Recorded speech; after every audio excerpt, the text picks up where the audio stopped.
Welcome to my new blog. तो आज अपने पास है BMW GS 310 जो कि काफ़ी बढ़िया बाइक है और ये स्पेशली एडवेंचर के लिए है। बाइक जैसे 2-3 तरीके की होती है, टूरिंग होती है, स्पोर्ट्स होती है, क्रूज़र होती है, तो ये ADV है, ADV में आती है जो कि आपकी ये है 310 सीसी की है, जिसमें DOHC रिवर्स इंक्लाइन इंजन है। और इसकी जो सर्विस होती है मैं आपको तो बता दूं, पहली सर्विस इसकी 1000 किलोमीटर पे होती है, फिर 10-10 हज़ार किलोमीटर पे होती है, जिसका आपका कॉस्ट आता है। जैसे कि पहली सर्विस जो 1000 पे होती है उसका आपका कॉस्ट आता है करीब 6000 साढ़े 6000 के आसपास, और जो दूसरी सर्विस 10,000 पे होती है उसमें 12-13 हज़ार रुपये के आसपास इसका कॉस्ट आता है।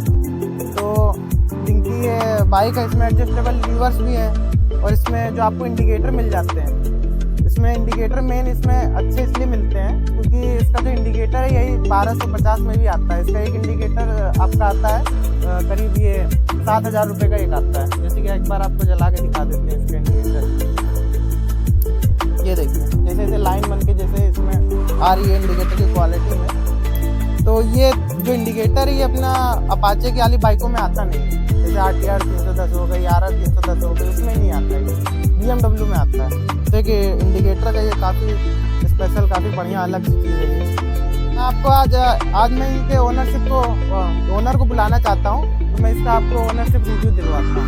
क्या है भैया, आ जाइए, अमित भैया को हम लोग बुला रहे हैं, इन्हीं की है 310 GS। तो बताइए आपने इससे कहाँ कितने लंबी ट्रिप की है और अभी तक तो निशांत इससे मैं दिल्ली जाके अप एंड डाउन किया हूँ। अच्छा, अभी बहुत ज़्यादा मैंने इसको कहीं बाहर लेके नहीं गया हूँ। अच्छा, बट हाँ, एक्सपीरियंस ओवरऑल इसका बहुत अच्छा है मेरे साथ, क्योंकि इसको मैं दिल्ली लेकर गया था एक पैच में और लेकर आया हूँ, तो मेरे को कहीं भी अनकंफर्टेबल फील नहीं हुआ। शोल्डर पेन, हाथ में पेन, कई बार देखते हो शोल्डर नेक में पेन आता है, बैक में पेन आता है, तो वो सब फटीग जो महसूस होती है वो मुझे आज तक कभी अभी इसके साथ महसूस नहीं। इसका जो राइडिंग पोस्चर इसका काफ़ी स्ट्रेट है, प्लस इसके सस्पेंशन जो आपको मैं दिखाना चाहूँगा वो देखिए, काफ़ी इसका सॉफ्ट सस्पेंशन। वो तो है क्योंकि तो इसका जो सस्पेंशन है नॉर्मल 310 से अलग है। हाँ, इसका काफ़ी अलग है, इसका बहुत सॉफ्ट साइड पे रखा गया है सस्पेंशन। तो इसका जो सस्पेंशन इतना सॉफ्ट है कि इस वजह से आपको जो छोटे छोटे पॉटहोल्स होते हैं या पैचेस होते हैं, कई बार स्पीड ब्रेकर की वजह से आपको पीठ में दर्द होना शुरू हो जाता है, तो वो सब इसके साथ नहीं आता है। और ये सब आपने आफ्टर मार्केट ये सब अलग से लगवाया है, फ्रेम, क्रैश गार्ड वगैरह, क्रैश गार्ड, हैंड गार्ड है, ये सब मैंने आफ्टर मार्केट कुछ इस तरीके का है। और कुछ एक्सपीरियंस जो कुछ अलग से आपको लगा हो?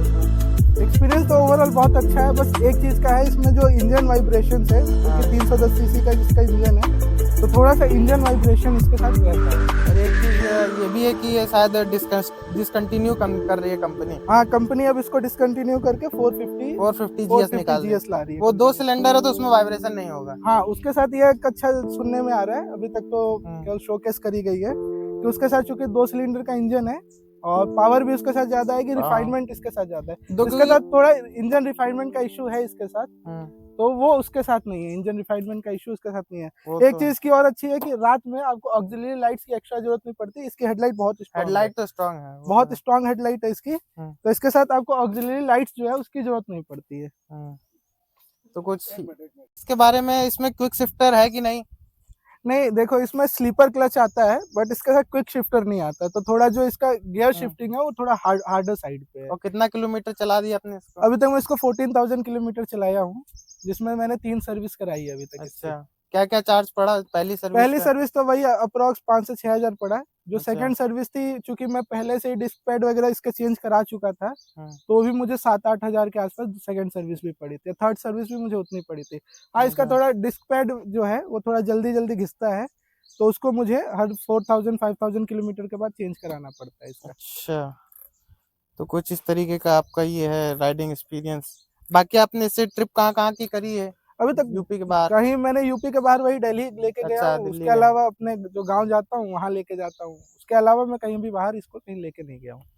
तो इसमें कंटिन्यूस मतलब आदमी वो ट्रिप कर सकता है। इसमें कंटिन्यूस आप पिलियन के साथ भी कोई कंफर्ट का इशू नहीं रहता। हाँ, थोड़ा अगर जो आप लगेज बांधते हैं, इसमें सोलो ट्रिप मारते हैं, अगर जो आपको लगेज बांधना है इसमें, जैसा कि मैं बता रहा था कि इसके साथ अगर जो आप कहीं टूर पे जाते हो और आपके साथ सामान भी है और पिलियन भी है, तब थोड़ा आपको इशू हो सकता है, क्योंकि इसकी सीट जो है वहीं पे इसका लगेज अगर जो आप अलग से बांधते हो तो इसका सीट पे थोड़ा सा आता है लगेज, तो इसमें पिलियन को थोड़ा अनकंफर्ट फील हो सकता है। हाँ, अगर जो सोलो राइड करनी है सामान के साथ तो परफेक्ट गाड़ी है ये आपके लिए, आप बहुत अच्छे से आराम से जा सकते हैं, कोई इसके साथ इशू नहीं है।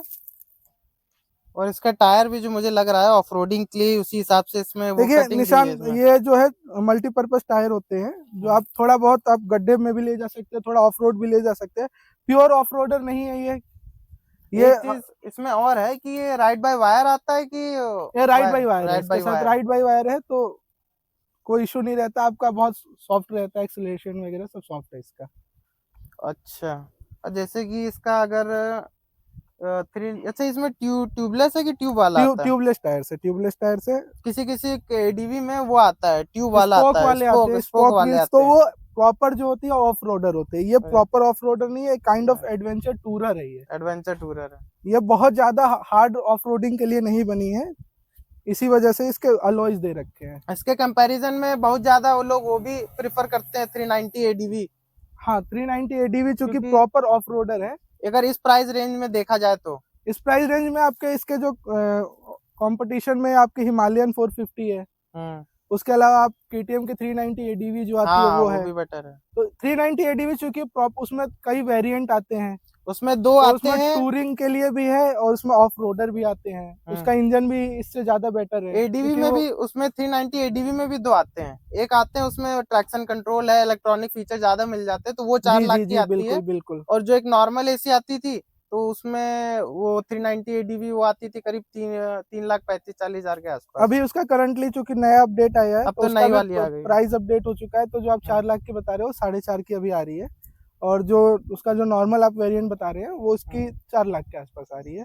बट हाँ, ये है कि वो प्रॉपर ऑफ रोडर है, उसका आपका ग्राउंड क्लियरेंस भी इससे और ज्यादा है। इसका साथ आपको एक इशू होता है, जो कि आपकी हाइट अगर जो 5'9", 5'7", 8 से कम है तो आपको इसके साथ सीटिंग का थोड़ा पोस्चर का दिक्कत थोड़ा आता सा है, आएगी दिक्कत, क्योंकि आपके पैर इसमें नहीं पहुंचते, क्योंकि ग्राउंड क्लियरेंस इसके ज्यादा होने की वजह से थोड़ा पैर पहुंचने में नीचे इशू आता है, तो जिसकी हाइट 5'8" से कम है उसके साथ इसका इशू है। अगर जो आपकी 5'9", 5'10", 6 फीट या उससे ऊपर आपकी हाइट है तब तो आपके लिए परफेक्ट गाड़ी है, आप इसको चला सकते हैं। कुछ लोग टायर में जो एयर की जगह नाइट्रोजन डलाते हैं, मैं तो नाइट्रोजन डलाता हूँ, तो आप क्या डलाते हैं? जैसे मैं देखिए निशान, सर्दियों में चूंकि ऑलरेडी नाइट्रोजन बहुत ठंडा होता है तो टायर के साथ इश्यू आने का चांसेस रहते हैं, तो मैं सर्दियों में इसकी हवा पूरी खाली करा के मैं नॉर्मल एयर फिल कराता हूँ। लेकिन गर्मियों में मैं नाइट्रोजन फिल कराता हूँ, क्योंकि हाईवे पे आपको लॉन्ग रन चलना होता है। आजकल देख रहे हैं जो भी हाईवेज है वो सीमेंटेड वाली हाईवेज है, तो जहाँ भी सीमेंट वाली हाईवेज होती है वहाँ टायर हीट होने के चांसेस ज्यादा रहते हैं। अगर जब 200-300 किलोमीटर ज्यादा चलाते हैं तो वहाँ टायर में अलॉयज हीट होने के चांसेस ज्यादा होते हैं। एक चीज और रहती तो वहाँ है, नाइट्रोजन अच्छा होता है, नाइट्रोजन हल्का भी रहता है। हाँ हल्का रहता है, खाली ठंडा होने वाली बात मेन तो उसका है कि वेट भी कम करता है। नहीं, वेट में तो उतना हल्का फुल्का, लेकिन उससे लाइट रहता है। वेट में तो आपको ऐसा पता नहीं चलेगा। हाँ, क्योंकि वो गर्मियों में टायर सही रखता है तो आपको परफॉर्मेंस में थोड़ा सा अंतर महसूस होता है। अगर जो आप बहुत ज्यादा ऑफ रोडर हैं या बहुत ज्यादा, इसमें टॉर्क भी मुझको लगता है आता है शायद 27 nm के आसपास टॉर्क आता है। 29 nm का है और 35 हॉर्स पावर का इंजन है इसका, और 33.5 bhp के आसपास इसका बिल्कुल, bhp है, जो कि काफी बस बढ़िया है। इसके बारे में अब ज्यादा कुछ नहीं बताएंगे, लगभग सब हर चीजें बताई निशान तब इसको डिस्कस करने से वैसे भी कोई मतलब नहीं है, क्योंकि ये तो ऐसे भी अब डिसकंटिन्यू हो रही है। अब जब तक शोरूम्स में जो पीसेस पड़े हैं वही केवल सेल आउट हो रहे हैं, बस वही है। जैसे वो सेल आउट हुए उसके बाद आपका ये डिसकंटिन्यू समझिए। लेकिन अब नई जो आएगी शायद रहेगी RR310, शायद अभी नहीं RR310 रहेगी, तो बाद में होगी शायद। अभी तो केवल GS का वो किया है, क्योंकि इनकी 450 नहीं आ रही है। तो एक दूसरे को ये कंपटीशन ना देने लगे, क्योंकि ये भी कंफर्ट के मामले में बहुत ज्यादा अच्छी कंफर्टेबल गाड़ी है। अब वो तो देखने के बाद ही पता चलेगा कि ये कैसी आ रही है। वो तो GS आएगी शोरूम्स में, जब बुलाया जाएगा ट्रायल रन के लिए तब पता चलेगा। चलिए ठीक है, फिलहाल के लिए तो इतना, बाय बाय, सी यू। अपनी ये BMW GS 310 का रिव्यू था कुछ इस तरीके। तो तब तक के लिए वीडियो अच्छी लगे तो लाइक करिए, सब्सक्राइब करिए, शेयर करिए, और वीडियो पे यूट्यूब पे वीडियो हम लोग के देखते रहिए। और राइडिंग सेफ राइड करिए, riding jacket, gloves, riding gear सब पहन के राइड करिए। तब तक के लिए बाय बाय।